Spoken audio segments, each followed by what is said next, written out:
È l'ultimo giorno che mi vedrà comandante provinciale qui in questa splendida città metropolitana e dal 16 settembre sarò nelle Marche, con sede ad Ancona, quale comandante della Regione Carabinieri. Il generale Nicola Conforti lascia Venezia dopo 2 anni di permanenza per assumere l'incarico di comandante di legione nelle Marche con quasi 2700 carabinieri al suo comando. Responsabilità che con piacere mi assumo, mi accingo ad assumere, con quel senso di appagatezza. Lascia una Venezia dove ha svolto la sua mansione di carabiniere di prossimità, dice ai giornalisti nei saluti di commiato. Cercando di infrenare quelle aree del territorio particolarmente preoccupanti dal punto di vista della criminalità diffusa.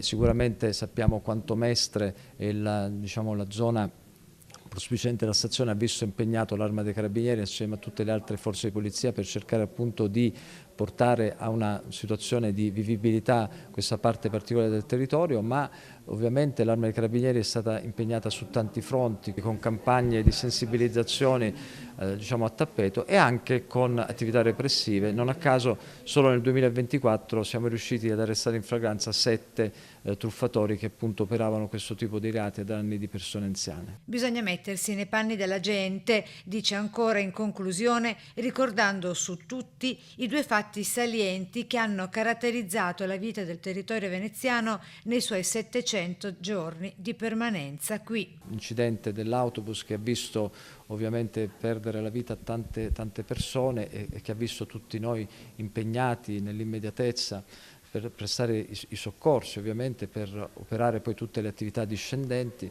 Poi ovviamente il noto caso Cecchettin, che ha visto l'Arma dei Carabinieri impegnata per più giorni ovviamente per questo caso.